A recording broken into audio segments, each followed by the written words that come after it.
আর এবার যোগী রাজ্যের একটা খবর আপনাদের দিই, কানওয়ার যাত্রা।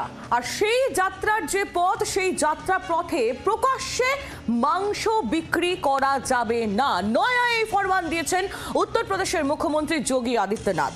আগামী 14 জুলাই থেকে শুরু হচ্ছে কানওয়ার যাত্রা। শিব ভক্তরা গঙ্গা থেকে জল নিয়ে মন্দিরে যান। কানওয়ার যাত্রার পথে প্রকাশ্যে মাংস বিক্রিতে নিষেধাজ্ঞা জারির নির্দেশ মুখ্যমন্ত্রী যোগী আদিত্যনাথের। বলাই বাহুল্য, এই নির্দেশের পর শুরু হয়েছে বিতর্ক।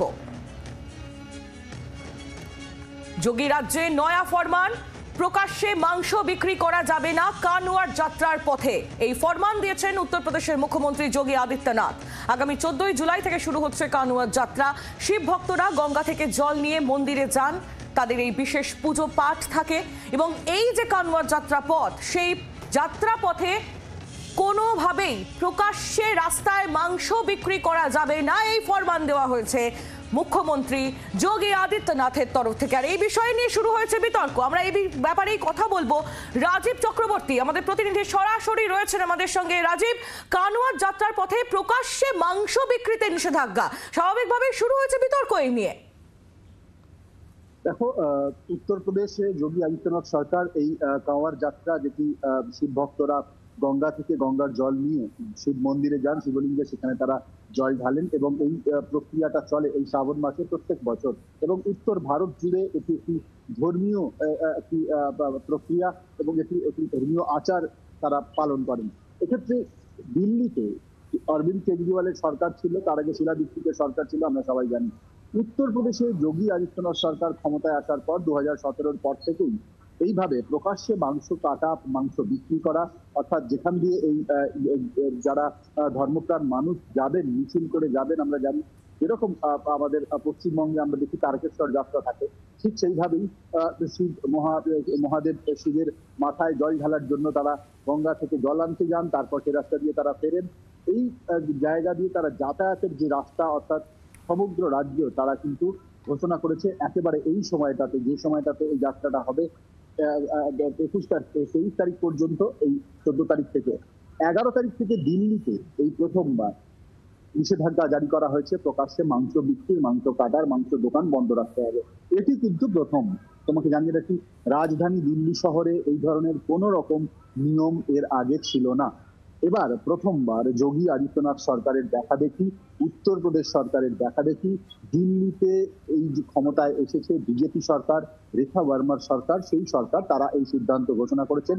সরকারের মন্ত্রী কপিল মিশ্রা, যিনি তথ্য এবং সংস্কৃতি মন্ত্রী, পাশাপাশি পর্যটন মন্ত্রীও, তিনি একেবারে প্রকাশ্যে এই কথা ঘোষণা করেছেন যে মিউনিসিপাল কর্পোরেশনের সঙ্গে তারা সিদ্ধান্ত নিয়েছেন যৌথভাবে যে দিল্লিতে উত্তরপ্রদেশ, হরিয়ানা, পাঞ্জাব এবং দিল্লি, এই 4টি রাজ্যের ধর্মপ্রাণ মানুষ যারা কাওয়ার যাত্রায় যান, তাদের যাতায়াতের পথে এই যে রুট রয়েছে, যে বর্ডারগুলি দিয়ে তারা যাতায়াত করবেন, দিল্লির ওপর দিয়ে এক প্রান্ত থেকে অন্য প্রান্ত, এই রুটে কোথাও প্রকাশ্যে মাংস বিক্রি করা চলবে না। একেবারে রাজীব, তুমি আমাদের সঙ্গে থাকো, আমরা এই নিয়ে রাজনৈতিক প্রতিক্রিয়া নিয়ে নেব। সুদীপ রাহা, তৃণমূল কংগ্রেস নেতা, রয়েছেন আমাদের সঙ্গে টেলিফোন লাইনে। সুদীপ, কানওয়ার যাত্রার পথে প্রকাশ্যে মাংস বিক্রিতে নিষেধাজ্ঞা জারি করার নির্দেশ দিয়েছেন মুখ্যমন্ত্রী যোগী আদিত্যনাথ, কিভাবে দেখছেন?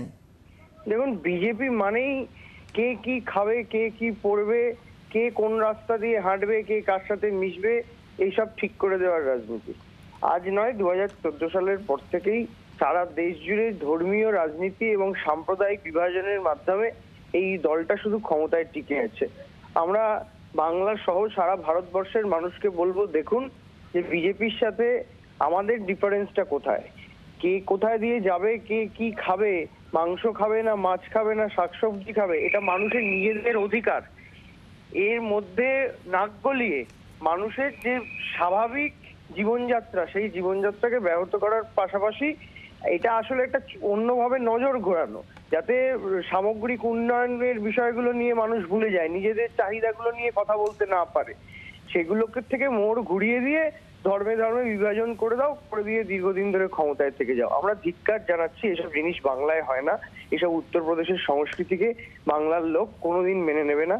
এবং সেই কারণেই আমাদের কাছে, সারা ভারতবর্ষের কাছে উত্তরপ্রদেশ মডেল নয়, মডেল বাংলাই, ধর্ম নিরপেক্ষতার বাংলা। ধন্যবাদ সুদীপ। তৃণমূল কংগ্রেস নেতা সুদীপ রাহা ছিলেন আমাদের সঙ্গে টেলিফোন লাইনে। আপনাদের আরো একবার জানাই, কানওয়ার যাত্রার পথে প্রকাশ্যে মাংস বিক্রি নয়, নয়া ফরমান। উত্তরপ্রদেশের মুখ্যমন্ত্রী যোগী আদিত্যনাথের জানিয়ে শুরু হয়েছে বিতর্ক। তৃণমূল কংগ্রেসের প্রতিক্রিয়া আমরা নিলাম। আমরা কথা বলবো বিজেপি নেতা রাহুল সিনহা রয়েছেন আমাদের সঙ্গে টেলিফোন লাইনে। রাহুল বাবু, কানওয়ার যাত্রার পথে প্রকাশ্যে মাংস বিক্রিতে নিষেধাজ্ঞা জারির নির্দেশ জারি করেছেন মুখ্যমন্ত্রী যোগী আদিত্যনাথ। জানিয়ে তৃণমূল কংগ্রেস বলছে যে ব্যক্তি স্বাধীনতায় হস্তক্ষেপ করা হচ্ছে সাধারণ মানুষের এবং ধর্মীয় রাজনীতি করছে বিজেপি।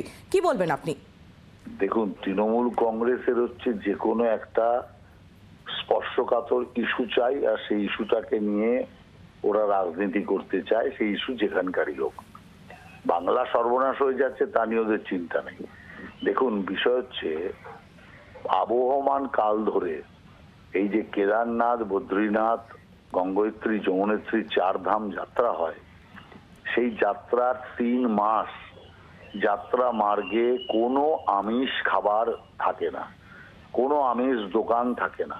সমস্ত ওখানকার যে রীতি পরম্পরা অনুযায়ী এমনি বন্ধ থাকে। এটা বহু যুগ আগে থেকে চলে আসছে, আজকেও চলছে। অতএব সেখানে এই জাতীয় কোনো ধর্মীয় যাত্রা, ধর্মীয় উৎসব হলে পরে স্বাভাবিকভাবে ওখানকার অধিকাংশ লোক হচ্ছে নিরামিষাশী, অর্থাৎ তারা আমিষ বর্জনকারী লোকের সংখ্যা ওখানে বেশি। বাংলার দৃষ্টিতে ওখানে দেখলে চলবে না। বাংলায় আমিষ খানেওয়ালা লোকের সংখ্যা বেশি, আর উত্তরপ্রদেশে আমিষ বর্জনকারী লোকের সংখ্যা বেশি, নিরামিষাশী লোকের সংখ্যা বেশি। অতএব সেই কারণে যখন কোনো ধর্মীয় যাত্রা বেরোয়, সেই যাত্রায় আগে থেকেই, যেটা আমি বললাম, 4 ধাম যাত্রাতে আবহমান কাল ধরে এটা চলে আসছে, 3 মাস কেউ ওখানে ওই যাত্রা মার্গে কোনো আমিষ চলে না।